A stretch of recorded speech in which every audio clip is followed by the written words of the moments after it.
Picture this, a dusty frontier town where whispers travel faster than tumbleweeds and where a single moment can shatter every assumption you've ever made about family, love, and belonging. What happens when the most unlikely reunion takes place on Main Street, witnessed by an entire community that thought they knew everything about everyone? Today's story will challenge everything you believe about first impressions and the unbreakable bonds that define us. But before we dive into this incredible tale, if you love stories that touch the heart and make you see the world differently, hit that subscribe button and ring the notification bell. Trust me, you won't want to miss what happens next. The summer of 1887 had been merciless to Dusty Creek, Texas. The sun beat down on the weathered wooden buildings like a blacksmith's hammer on an anvil, and the dust seemed to coat everything, from the hitching posts to the dreams of the folks who called this place home. Martha Henderson stood behind the counter of her general store when she first spotted the stagecoach approaching through the shimmering heat waves. The weekly arrival was always an event in their small town of barely 300 souls. "Stage is coming in early," she called to her husband. "Edgar." The stagecoach pulled up in front of the Dusty Creek Inn, with its usual cloud of dust and creaking wheels. Driver Pete Morrison climbed down, his weathered face grim as he began unloading luggage. The townspeople who had gathered watched with their typical mixture of curiosity and boredom. Then the passenger door opened. A woman emerged, moving slowly and deliberately. She was considerably overweight, her simple brown dress straining at the seams, her face flushed from the heat and exertion of travel. She wore a worn bonnet and carried herself with the careful dignity of someone who had learned to navigate a world that wasn't always kind. The murmur that rippled through the small crowd was immediate and unmistakable. Martha Henderson's fan stopped moving. Edgar's mouth fell slightly open. Mrs. Abernathy, the preacher's wife, actually took a step backward. "Well, I never," whispered Sarah Collins to her neighbor. "Look at the size of her." The woman, who would later introduce herself as Eleanor Whitman, stood beside the stagecoach for a moment, taking in her surroundings. Her eyes, a warm brown that spoke of intelligence and kindness, swept across the faces of the townspeople. She seemed to understand immediately what she was seeing in their expressions. "Ma'am," Pete Morrison said, his voice carrying professional courtesy, "your trunk will be at the inn directly." "Thank you kindly," Eleanor replied, her voice soft but clear. She had a slight accent, something from back east. As she began walking toward the inn, the crowd seemed to part before her, not out of respect, but out of something far less charitable. Children stared openly until their mothers pulled them away. Men removed their hats, but their eyes held judgment rather than courtesy. Eleanor kept her head high, though those who looked closely might have noticed the slight tremor in her hands. The Dusty Creek Inn was run by Widow Morrison, a thin, sharp-featured woman who prided herself on running a respectable establishment. When Eleanor approached the front desk, Mrs. Morrison's smile was polite but noticeably strained. "I'd like a room, please," Eleanor said. "I'll be staying for, well, I'm not quite sure how long." Mrs. Morrison consulted her ledger with unnecessary thoroughness. "We have a room available. It's $2 a night, meals extra. Payment in advance." Eleanor reached into her reticule and counted out the money carefully. "A week to start, if that's acceptable." Meanwhile, across town at the Rocking H Ranch, 7-year-old Lucy Harrison was helping her father, Jake, mend a section of fence. Lucy was a sprite of a girl, all golden curls and boundless energy, with her mother's bright blue eyes and her father's stubborn determination. "Papa, why do we have to fix this old fence anyway?" Lucy asked. "Because, little darling, fences keep our cattle where they belong. It's about respect and responsibility." Lucy nodded solemnly, though Jake suspected she didn't fully understand. "Papa, when is Mama coming home?" Jake's hammer paused mid-swing. It was a question Lucy asked almost daily, and one that never got easier to answer. "I don't know, sweetheart, but I promise you, when she's ready to come home, she will." Lucy had been asking about her mother for 3 years now. ever since Eleanor had left Dusty Creek in the middle of the night, taking nothing but a small satchel and leaving behind a letter that Jake had read so many times. The paper was soft as cloth. That had been 3 years, 2 months, and 16 days ago. Not that Jake was counting.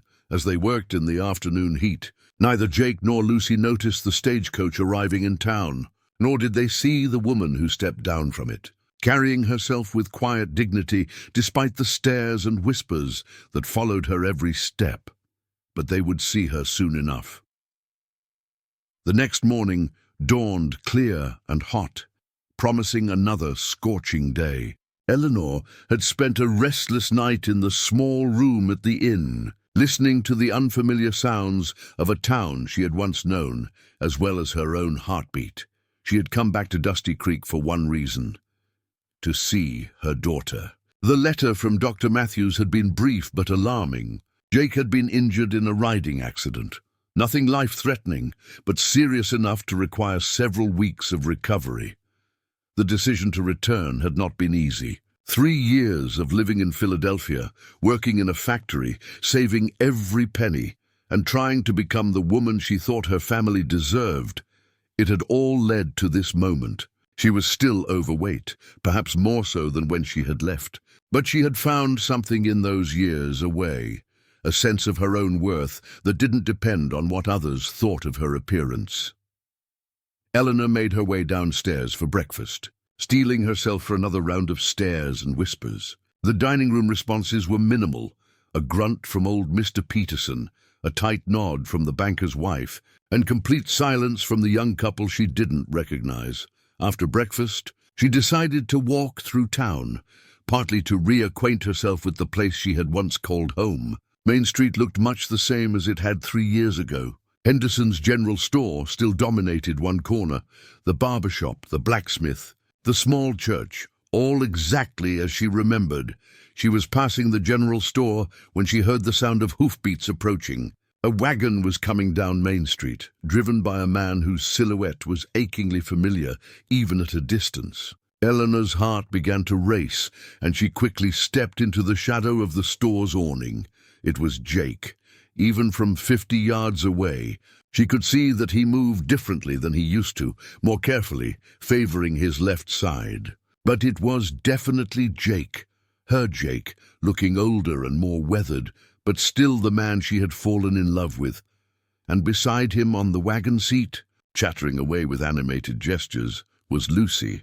Eleanor's breath caught in her throat. Her daughter had grown so much in 3 years. She was taller, her golden curls longer and more unruly, her face more defined. But those eyes, those bright blue eyes that could light up a room, those were exactly the same. Jake pulled the wagon up in front of Henderson's store and climbed down slowly, clearly still dealing with pain from his injury. Lucy bounded down with the fearless energy of childhood. "Remember, we need flour, sugar, and coffee," Jake called after her. "And don't go wandering off." "I won't, Papa," Lucy called back, already distracted by something in the store window. Eleanor watched, transfixed, as her daughter pressed her nose against the glass. She had dreamed of this moment for 3 years, but now that it was here, she felt paralyzed. Jake was talking to Edgar Henderson about something. Lucy had moved away from the window and was now skipping in small circles on the wooden sidewalk, humming a tune Eleanor didn't recognize. It was then that Lucy looked up and saw her. For a moment, time seemed suspended. Lucy stopped skipping, her head tilted slightly to one side in the way she had always done when she was trying to figure something out. Eleanor held her breath, waiting. Then Lucy's face transformed. Her eyes went wide, her mouth opened in a perfect circle of surprise, and then, "Mama!" The word rang out across Main Street like a church bell, clear and joyful and impossible to ignore. Lucy began running, her small legs pumping as fast as they could carry her, her golden curls streaming behind her. Eleanor stepped out of the shadows, her own face lighting up with a joy so pure it seemed to illuminate the entire street. She opened her arms just as Lucy launched herself forward, and then her daughter was in her arms, warm and solid and real. "Mama, Mama, Mama!" Lucy was saying over and over, her small arms wrapped around Eleanor's neck. "I knew you'd come back. I knew it."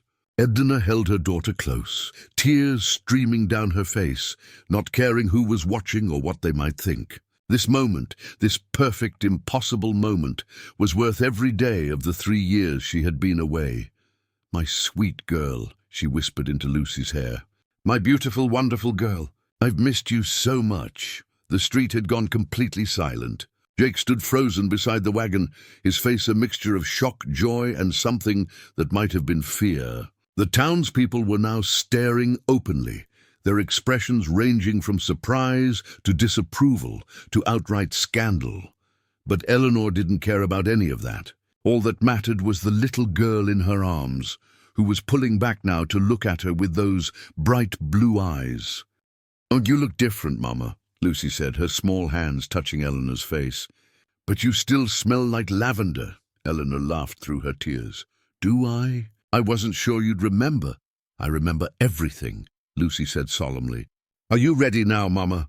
The question was so innocent, so full of hope, that Eleanor felt her heart break and heal at the same time. "I think I am, sweetheart. I think I finally am." Jake Harrison had imagined this moment 1,000 times over the past 3 years. In his dreams, Eleanor would return looking exactly as she had when she left. He would take her in his arms, and everything would go back to the way it was before. The reality was nothing like his dreams. Eleanor looked different. There was no denying that. But there was something else different about her, something that took Jake a moment to identify. She looked solid, grounded. The fragile, haunted quality that had shadowed her for months before she left was gone, replaced by something that looked remarkably like peace. Eleanor. Her name came out as barely more than a whisper. She looked up at him over Lucy's head, and for a moment the 3 years collapsed into nothing. "Hello, Jake." Lucy was still chattering, her words tumbling over each other in her excitement. "Mama, you have to see my room. Papa painted it yellow because I told him you liked yellow. And I learned to read." "Lucy," Jake's voice was gentle but firm. "Let your mama breathe, sweetheart." The street around them was still unnaturally quiet. Jake became aware that they were the center of attention for what seemed like half the town. "Perhaps we should talk somewhere more private," Eleanor said quietly. Jake nodded. "The schoolhouse. It's empty for the summer." The schoolhouse was a simple wooden building with large windows and rows of empty desks. Jake opened the door and ushered his family inside. The word family echoing strangely in his mind, Lucy immediately began showing Eleanor around the classroom, pointing out her desk and the slate board where she had learned to write her letters. Eleanor listened with the focused attention of someone trying to absorb 3 years' worth of missed moments. "Lucy," Jake said finally, "why don't you go outside and pick some wildflowers for your mama?" Lucy looked between her parents with intuitive wisdom. "You want to talk about grown-up things? Just for a few minutes," Eleanor said gently. "Then we'll have more time together, I promise." After Lucy had skipped outside, Jake and Eleanor stood facing each other across the empty classroom. The silence stretched between them, filled with 3 years of unspoken words. "You look good," Eleanor said finally. "How's your injury?" "Healing. Dr. Matthews said that he wrote to you. He thought I should know." "Did you?" Jake ran a hand through his hair. "I don't know what you deserved, Eleanor. I don't know what any of us deserved. I know you're angry." "Am I?" Jake interrupted. "I thought I was. For 3 years, I thought I was angry. But seeing you with Lucy just now, I think maybe I was just scared." "Scared of what?" "Scared that you'd never come back. Scared that you would come back. Scared that I wasn't enough to make you want to stay." Eleanor moved closer. "Jake, you were never the problem. You were never anything but wonderful. The problem was me. Then why didn't you let me help you?" "Because I couldn't help myself. And I couldn't bear the thought of dragging you and Lucy down with me. So you left us instead." "I left because I loved you. Both of you. Too much to let you watch me destroy myself." Jake looked up at her, tears in his eyes. "Do you have any idea what it was like, Eleanor? Having to explain to a 4-year-old why her mama had disappeared? I know it was wrong. It was devastating. Lucy cried for weeks. She kept asking if she had been bad. Eleanor sank into a chair, the weight of his words settling over her. I'm sorry. I'm so sorry. Then why did you? Eleanor took a deep breath. Do you remember what I was like before I left? You were struggling. I was disappearing. Every day, I felt like I was becoming less of myself. I couldn't leave the house without feeling like everyone was staring at me, judging me. I was drowning, Jake, and that helped.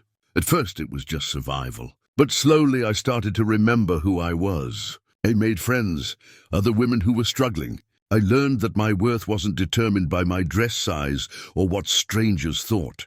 Jake was listening intently now. I'm not saying I'm completely healed, but I've learned to like myself again, Jake, and I hoped, that maybe if I could like myself, you and Lucy might be able to like me too.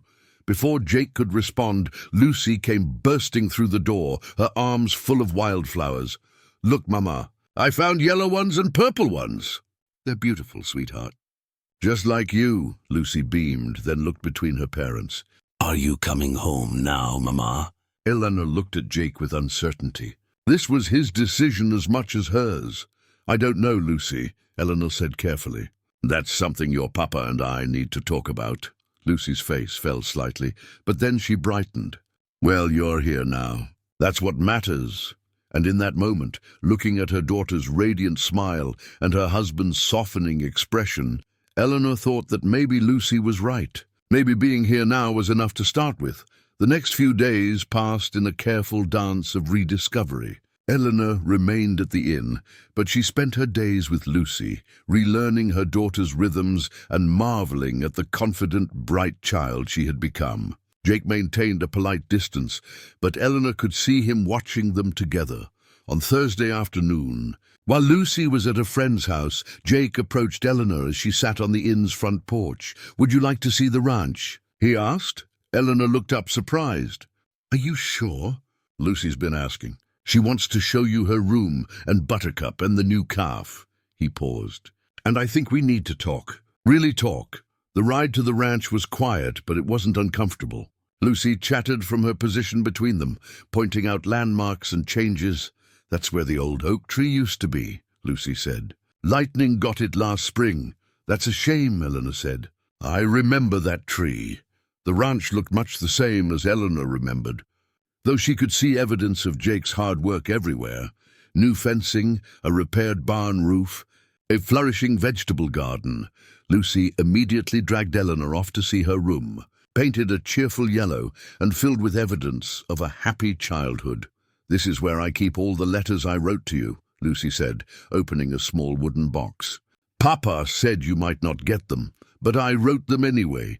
Eleanor's throat tightened as she looked at the stack of carefully folded papers. May I read one? Lucy pulled out a recent letter. Dear Mama, today I helped Papa fix the fence, and I only hit my thumb with the hammer once. I saw a bluebird today, and it reminded me of your eyes. I hope you are happy wherever you are. I love you, Lucy. Eleanor had to blink back tears. These are wonderful, sweetheart. They spent the afternoon touring the property, with Lucy providing enthusiastic commentary. As the sun began to set, Jake suggested they sit on the front porch while Lucy played in the yard. She's amazing, Eleanor said, watching Lucy chase fireflies. You've done such a wonderful job with her, Jake. She's made it easy. She's always been resilient like her mother. Eleanor looked at him in surprise. I never felt very resilient. Maybe not. But you survived, didn't you? You went away. You figured out what you needed to figure out, and you came back. That takes strength. They sat in comfortable silence, listening to Lucy's laughter and the evening sounds of the ranch. I've been thinking about what you said, Jake said finally. About why you left, and I think I understand it better now. He turned to look at her. I'm sorry I didn't see how much you were struggling. No, you can't blame yourself for my problems, Jake. You were wonderful. Maybe we were both a little blind, Jake said quietly. Maybe we both needed to learn some things. What did you need to learn? I needed to learn that I couldn't fix everything. That sometimes the best thing you can do for someone you love is let them find their own way, even if it breaks your heart. Eleanor felt tears prick her eyes. And what else? I needed to learn that love isn't about having someone be who you want them to be. It's about loving them for who they are, exactly as they are. Jake, I need you to know that I'm not the same person I was when I left. I may never be that person again. Good, Jake said, surprising her. Because that person was hurting. This person seems peaceful. I am. For the first time in years, I actually am. Lucy came running up to the porch, her jar full of blinking fireflies. Look, I caught a whole bunch. What do you think, Lucy? Do you think they'd be happy in that jar? Lucy considered this, then shook her head. No, they probably want to fly around and visit their families. Lucy unscrewed the lid and held the jar up high. Fly away, little fireflies. The fireflies rose in a glowing cloud, dispersing into the darkening sky. Lucy clapped her hands in delight, then climbed onto Eleanor's lap. Mama, are you going to stay now? Eleanor looked at Jake, a question in her eyes. He nodded slowly. Yes, sweetheart. If your papa says it's okay, I'm going to stay. Forever and ever. Forever and ever. Lucy snuggled against her mother's chest, and Eleanor wrapped her arms around her daughter. Over Lucy's head she met Jake's eyes and saw in them the same love that had brought them together, tempered now with wisdom and acceptance. Welcome home, Eleanor, Jake said quietly. And for the first time in 3 years, Eleanor truly felt like she was. 6 months later. The winter of 1887 was mild by Texas standards, but cold enough to keep the family gathered around the fireplace in the evenings. Eleanor sat in her rocking chair, mending one of Lucy's dresses, while Jake read aloud from a book of adventure stories. Lucy lay on the rug, drawing pictures of their family. Always the same 3 figures holding hands. The transition back to family life hadn't been without its challenges. There had been difficult conversations, moments of awkwardness, and times when old hurts had surfaced. But there had also been laughter, rediscovered intimacy, and the daily joy of watching Lucy blossom with both her parents present. The town had eventually accepted Eleanor's return, though it had taken time. Some people remained cool toward her, but others had surprised her with their kindness. Eleanor had also started teaching reading to some of the ranch hands' children who couldn't attend school regularly. It gave her a sense of purpose and allowed her to use the confidence she had gained during her years away. Mama, Lucy said, looking up from her drawing, tell me again about the fireflies. Eleanor smiled. It had become Lucy's favorite bedtime story. The night Eleanor came home, and they released the fireflies together. As she told the familiar story, Eleanor caught Jake's eye over Lucy's head. He smiled at her, the kind of smile that spoke of deep contentment and hard-won happiness. Outside, snow was beginning to fall, dusting the ranch with white. But inside, the house was warm and filled with love, the kind of love that had been tested and proven strong enough to survive separation, doubt, and the judgment of others.